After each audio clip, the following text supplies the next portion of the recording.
And if you know what your symptoms are trying to tell you, it's actually not that hard to consider doing the opposite.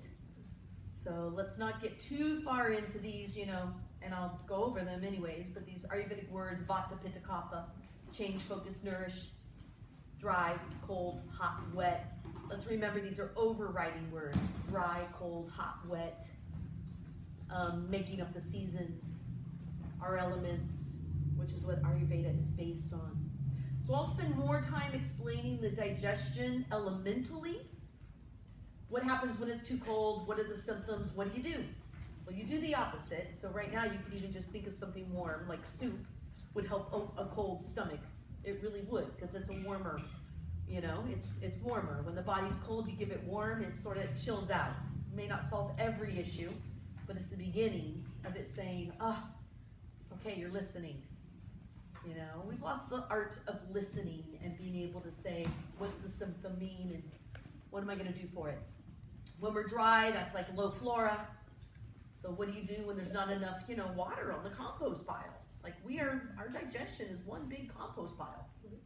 And what gets on that pile is whatever you ate. Whatever you drank, whatever you ate becomes the compost pile. There's got to be enough fluid in there. Our flora is our mucin lining.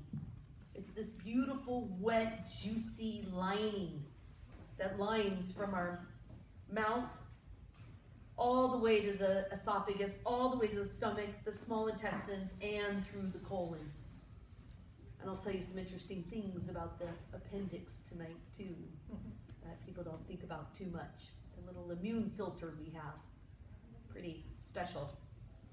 So we got to think about, like, okay, did it get too dry? That means I don't have enough of that beautiful wet lining that keeps my compost breaking down, right? When it runs too dry, we get the hose on there, throw some of my liquids on there for my meals. And then we also need hot. We need hot, but we want to make sure we're not too hot. You know, I'm going to knock on wood. You know, fire, unfortunately, doesn't go around a house. It goes through a house. So we need fire to stay warm and feel cozy and action. The word of fire is action. Action-oriented, moving, doing, focus, man. The fire is focused. But too much focus is also destructive, and that's called inflammation.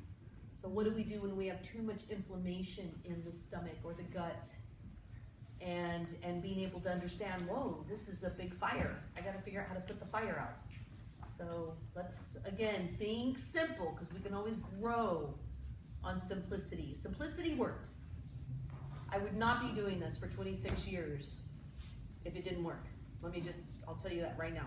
I'm 26 years in. I would never be doing this if it didn't work. And I do like things simple and direct, you know. So when you're too hot, we're going to put cold. Bucket of water, it's a good way to put the fire out.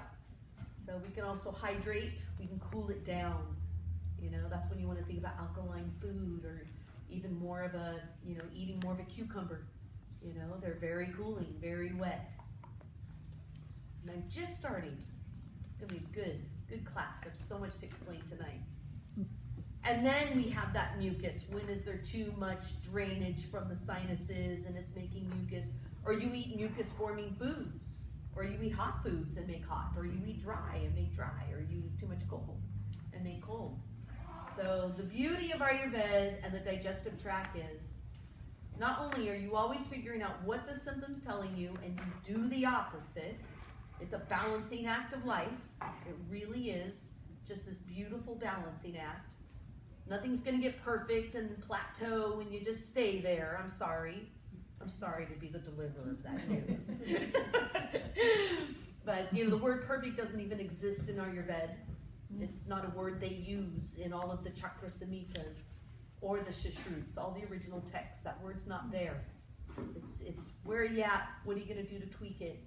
But I'll tell you the best thing about this conversation is that means food, which, boy, we're going to want to talk about it all night long, but it's such a massive topic.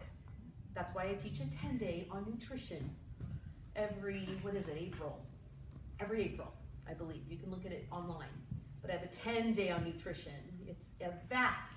So I want you to leave with like, ooh, I can go and do this right now. You know, let me just try it, see how it works. You know, do I get results? So we'll touch on it, but it is such a big topic, you know, that I think it's important to start knowing where our symptoms are first and being able to go, whoa, that's what that is, and go with the basics.